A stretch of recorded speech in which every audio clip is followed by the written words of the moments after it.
अस्सलामुअलैकुम, मैं हूं जहांगीर खान। अशरफ गनी जो कि ताजिकिस्तान के लिए रवाना हो गए हैं, उनके हमरा रशीद दोस्तम और अमरुल्लाह साले भी मौजूद हैं।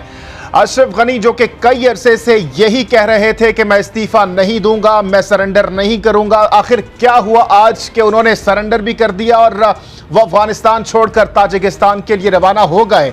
नाज़रीन, अंदरूनी कहानी इस वक्त सामने आ चुकी है। अमेरिका की जानिब से बार बार आज भी अशरफ गनी को कहा गया कि तुम सदारती महल छोड़कर चले जाओ, निकल जाओ, और इसके साथ साथ उनको यह भी कहा गया कि अगर तुम नहीं निकलोगे तो हम तुम्हें अफगान तालिबान के रहमो करम पर छोड़ देंगे। जिसके बाद अशरफ गनी ने मशरूत आमादगी का इजहार किया। उन्होंने शराइत रखी। उन्होंने कहा कि हमारे जितने भी लोग हैं जिन्होंने पूरे टेन्योर में हमारा साथ दिया, उनको नेशनैलिटी चाहिए। इसके साथ साथ उन्होंने ये भी डिमांड रखी, ये मुतालबा किया कि मेरे पूरी फैमिली के और मेरे जितने भी बैंक अकाउंट्स हैं पूरी दुनिया में, उस हवाले से मुझसे पूछा नहीं जाएगा। ये शर्त नाज़रीन क्यों रखी? ये वो कहते हैं ना, जो बिल्ली है वो थैले से बाहर आ गई है।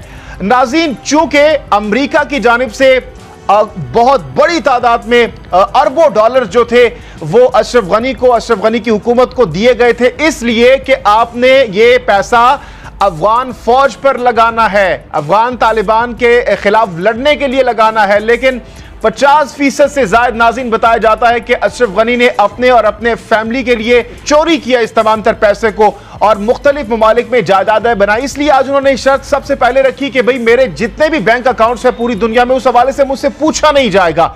इसके साथ साथ नाज़रीन, वो जब ताजिकिस्तान के लिए रवाना हो रहे थे तो बैग्स, डॉलर से भरे हुए बैग्स जो थे नाज़रीन, उनके साथ ताजिकिस्तान गए।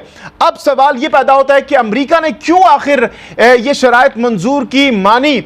उसकी नाज़रीन सबसे बड़ी वजह है वो ये है कि अमेरिका को इस बात का डर था, खौफ था कि अगर अशरफ गनी हैं वो बाहर जाते हैं और अमेरिका के खिलाफ, अमेरिका की स्टेट पॉलिसीज के खिलाफ बोलते हैं तो उससे बदनामी होगी पूरी दुनिया में। और अगर वो कहते हैं कि भाई अमेरिका की वजह से हम ये जंग हारे, अमेरिका की जो पॉलिसीज थी वो ठीक नहीं थी, वो कुछ भी कह सकते हैं।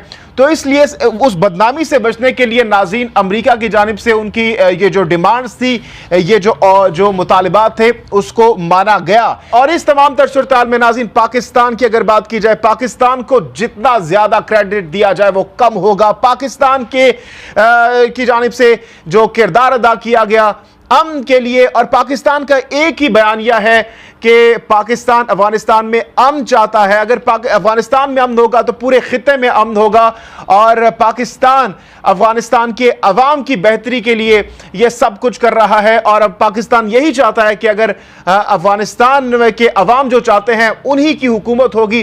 अब नाज़रीन बताया जा रहा है कि आइंदा कुछ अरसे में यहाँ पर इंतखाबात होंगे अफगानिस्तान के अंदर, और वहाँ पर जो अवाम का फैसला होगा उस ही मनवन उसको कबूल किया जाएगा। और आज जैसा कि बताया जा रहा है कि जहां जहां भी तालिबान जा रहे हैं उनको वेलकम किया जा रहा है, अवाम की जानिब से उनको खुशामदीद कहा जा रहा है, गुड विल, गुड जेस्चर्स का पैगाम दिया जा रहा है। इस हवाले से नाज़रीन आप क्या कहते हैं? अपनी कीमती राय का इजहार कमेंट सेक्शन में जरूर दीजिए। चैनल JK Point को सब्सक्राइब कर लीजिए।